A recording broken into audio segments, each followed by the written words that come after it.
যে আসো তোমাদের সাথে আমি যুদ্ধ করবো। যখন কাফেররা ডিক্লার দিয়েছে হে মুহাম্মদ তুমি আসো আমাদের সাথে যুদ্ধ করো, তখন আমার রাসূল যুদ্ধের ময়দানে গেছে। তাহলে ইসলামের জন্য রাসূল এত সুন্দর আদব দেখাইলো, এত সুন্দর নিজেকে কষ্ট দিল, পাথরে আঘাত, মানুষের লাঞ্ছনা বঞ্চনা শুনে যে রাসূল আমাদের জন্য সহজ দিনকে আনলো। আজকে আমরা সেই রাসূলকে চিনি না, সেই রাসূলকে আমরা গালি দিই। হিন্দু খ্রিস্টান বাদ দিলাম, মুসলমানের পোলাপান গালি দিই। ইসলাম বই কিয়ামত আসতে বেশি দেরি নেই, কিয়ামত আসতে বেশি দেরি নাই। রমজান মাস ইবাদতের মাস, কিন্তু সুন্দরভাবে ইবাদত করতেছি, চতুর্দিকে কাপড় টানাই। আমার অনেক হাদিস বলে সিয়াম সাধনা জীবজন্তুর কষ্ট দিয়ে আমার কি সিয়াম সাধনা। আমার রাসূল যদি সিয়াম সাধনায় না করতো, এই জিনিসটা যদি রোজা যদি নাই থাকতো, আমার রাসূল প্রতিদিন রোজা রাখতো কিনা? আমার আল্লাহ তাআলা বলছেন কোরআনের ভিতরে, কিসের ভিতরে? ইয়া আইয়ুহাল্লাযীনা আমানু কুতিবা আলাইকুমুস সিয়াম কুতিবা আলাইকুমুস সিয়াম কামা কুতিবা আলাল্লাযীনা মিন ক্বাবলিকুম লাআল্লাকুম তাত্তাকুন। হে ঈমানদার, কাদের বলতেছে? ঈমানদারকে। আপনারা ঈমানদার নিজের ভিতরে তো বিশেষ। কাদের বলতেছে? হে ঈমানদাররা, কারা? আমার বান্দারা, তোমরা রমজানে সিয়াম সাধনা করো, সিয়ামে সাধনা করো। আমি তোমাদের উপর রমজানকে খরচ করে দিয়েছি, যদি তোমরা এই রমজানে তোমাদের গুনাহ মাফ না করতে পারো, তোমার মতো কপাল করে পৃথিবীতে আর একটা, তোমার মতো কপাল পোড়ায় পৃথিবীতে আর একটাও নাই। কারণ আমার রাসূল যখন দ্বিতীয় শ্রেণীতে পা রাখে, তখন জিবরাইল আলাইহিস সালাম বলেন, হে রাসূল আপনি বলেন আমার সাথে সাথে আল্লাহ তাআলা আপনাকে বলতে বলেছেন যে ব্যক্তি রমজান পাইয়া তার গুনাহ মাফ না করতে পারলো সে যেন ধ্বংস হয়ে যায়। আমার রাসূল আমিন বলেন, আমার আল্লাহ আমিন বলেন, সাথে সাথে জিবরাইল আলাইহিস সালাম আমিন বলেন। ধ্বংসের কারণ হয়েছে কি? আমিন কিন্তু আমরা অনেকেই মোনাজাতের রহস্য করে আমিন বলি, হাসাহাসি করি।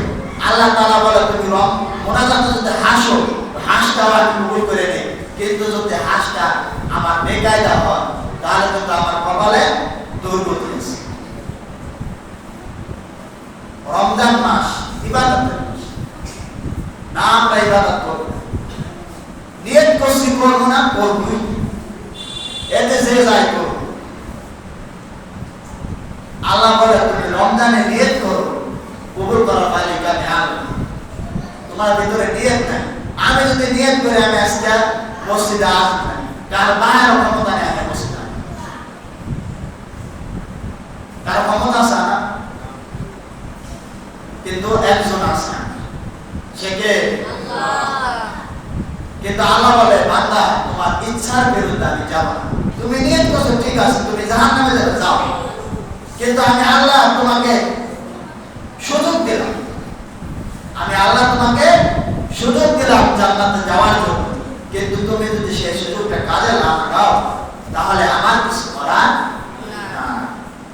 এজন্য আল্লাহ তাআলা বলে বান্দা আমি তোমাদের সব প্রশ্নের উত্তর আমি দুনিয়াতে দিয়ে দিছি, প্রশ্ন করছি উত্তরও দিয়ে দিছি, কিন্তু কোন পরীক্ষা হলে বাংলার জমিনে পৃথিবীর জমিনে কোন পরীক্ষা হলে প্রশ্ন পাস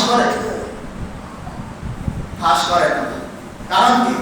যে তুমি তোমার মেধা দিয়ে তোমার প্রশ্নের উত্তর দেওয়া। আল্লাহ তাআলা বলে আমি তোকে জান্নাতে দেব, জান্নাতে তুই কিভাবে যাবি এই প্রশ্নের উত্তরটা আমি আল্লাহ দিয়ে দিয়েছি কোরআনের ভিতরে, এবং আমার রাসূলও জানাইছে। যুবক ভাইরা, আপনারা বর্তমানে একটা পর্যায়ে আছে, কারণ যুবকরা চাইলে সবকিছু করতে পারে কিনা? একজন মুরব্বী কিন্তু চাইলে সবকিছু করতে পারবে, একজনের নামে যায় কিন্তু মারামারি করতে পারবে, একটা দিলে 10টা খেয়ে দেবে। কিন্তু একজন যুবক সে সব পারে, তার ইবাদত করার শক্তি আছে, গুনাহ করারও রাত 1টা 2টা 3টা পর্যন্ত যাইতে ওর গুনাহ করার শক্তি আছে। আবার রহমতের সময় উঠা তওবা নামাজ পড়ারও শক্তি ইচ্ছা আপনার ভিতরে, আপনি ইবাদত করবেন না কোরআন বলার দায়িত্ব আমার, কারণ আমি কোরআন হাদিস পড়ছি, বলার দায়িত্ব আমার। কারণ যদি আমি না বলি কিয়ামতের দিন হুজুর আল্লাহ ও আমার মসজিদে নামাজ পড়েছে, তো আমার কোনোদিন কয় নাই যে এইভাবে জান্নাতে যাইতে, তো দরকার আমি আমার একটু করব। কালকে একটা হাদিস পড়লাম যে কিয়ামতের দিন সর্বপ্রথম ওই ব্যক্তি জাহান্নামে যাবে। কোন ব্যক্তি জানেন? আলেম। কোন ব্যক্তি? আলেম। কারণ আমি তাফসীরুল কুরআন মাহফিলে যায় ওয়াজ করতেছি, মানুষ আমার কথা শুনতেছে, তারা ইবাদত করতেছে, কিন্তু আমি নিজে ইবাদত করি না। কাল কিয়ামতের দিন ওই আলেম সর্বপ্রথম জাহান্নামে, আর জান্নাতে সর্বপ্রথম আলেমরাই যাবে। কারণ বর্তমানে যে আলেমরা আছে তারা বেশিরভাগই রাজনীতি করে, একথা বলে বর্তমানে ঝামেলা আছে, ধরে নিয়ে ব্যবহার করা যায় আস্তে পারা কিছু করার। কারণ বর্তমানে তাফসীরুল কুরআন মাহফিল দেওয়ার কথা বলে রাজনীতি। তুমি যত বড় আলেম হও না কেন, তুমি নাম দিছো তাফসীর, তাফসীর তো কি কোরআনের ব্যাখ্যা করা, তুমি সেখানে ব্যাখ্যা করতেছো কিসের? দেশের রাজনীতি। আল্লাহ সকলকে কবুল করো, সকল বলে আমিন। কিসের জন্য কবুল করবে?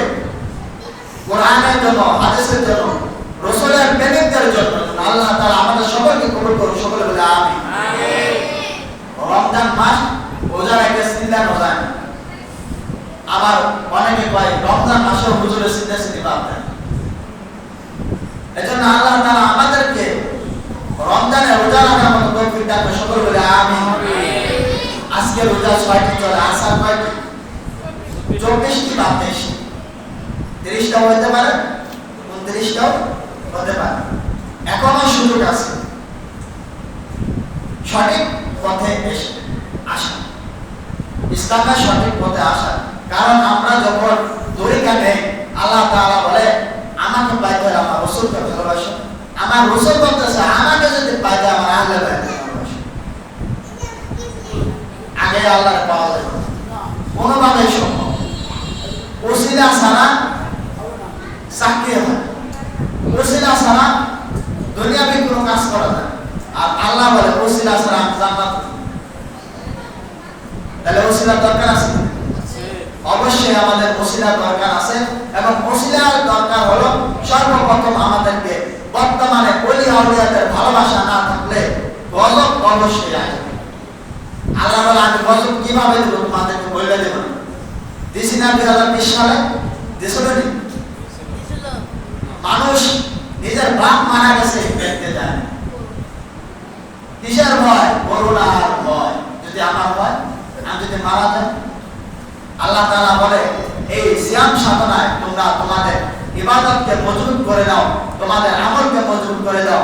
আমি রহমত দেওয়ার মালিক আমি আল্লাহ, বরকত দেওয়ার মালিক আমি আল্লাহ, সবকিছু দেওয়ার মালিক কে?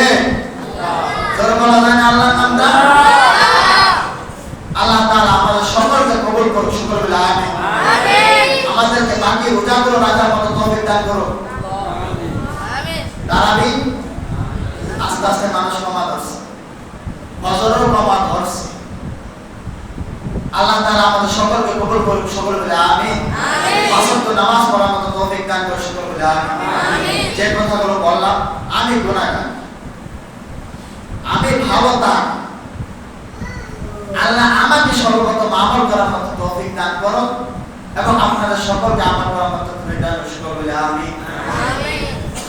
আল্লাহ তাআলা আমাদের সকলকে পাঁচ ওয়াক্ত নামাজ, তারাবি, রমজানের রোজা, সামনে ঈদ আসতেছে, পিতামাতার খেদমত করা, ওলি আউলিয়াদের ভালোবাসা অন্তরে নিয়ে নামাজ আদায় করা। আল্লাহকে যদি রাজি না করে আমি নামাজে দাঁড়াই, সারা জীবন নামাজ, কিয়ামত পর্যন্ত যদি হায় হয়ে নামাজ পড়ি, কোনো কাজে আসবে না।